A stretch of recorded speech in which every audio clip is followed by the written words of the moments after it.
Après-midi pour discuter des questions liées à la situation politique, économique et sociale de notre pays. Nous avons, à l'ordre du jour, commencé à parler d'abord des questions de dialogue.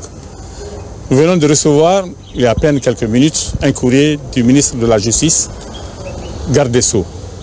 Ce courrier, je crois, est consécutif à la lettre que le président de la République a adressée hier au Premier ministre et à deux des membres de son gouvernement, leur demandait d'initier une reprise du dialogue politique, en particulier avec l'opposition républicaine.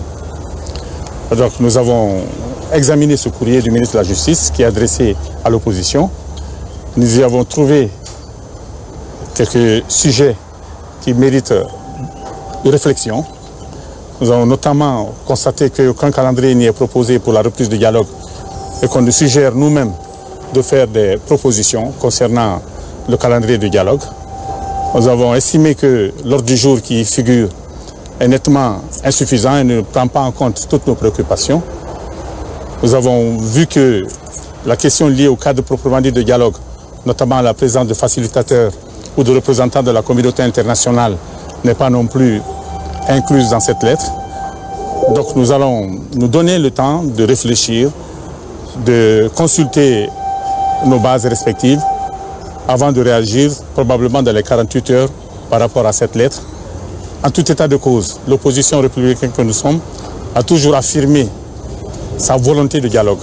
Nous sommes couverts au dialogue, nous avons toujours été demandeurs de dialogue, nous avons fait ici des manifestations pour le dialogue, nous avons subi des violences pour le dialogue.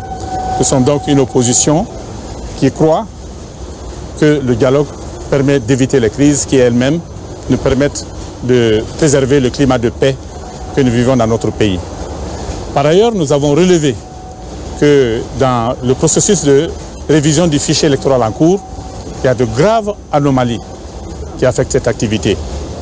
Nous avons des informations sûres que dans certains fiefs du pouvoir, de nombreux jeunes qui sont largement en deçà de l'âge de la majorité, qui sont régulièrement recensés.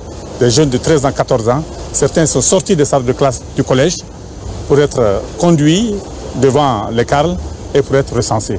Donc nous attirons tout de suite l'attention de l'opinion nationale et internationale sur ces aspects de cette révision du fichier électoral. L'opposition n'acceptera pas que le fichier électoral soit corrompu et que ce fichier soit utilisé comme base pour l'organisation des élections à venir, qu'elles soient communales ou présidentielles. Donc nous appelons les uns et les autres à revoir cette question fondamentale. Nous allons continuer à veiller de plus près à ce que la qualité de cette révision permette à la Guinée de disposer d'un fichier inclusif, un fichier propre, un fichier qui soit effectivement le reflet du corps électoral guinéen. Je vous remercie.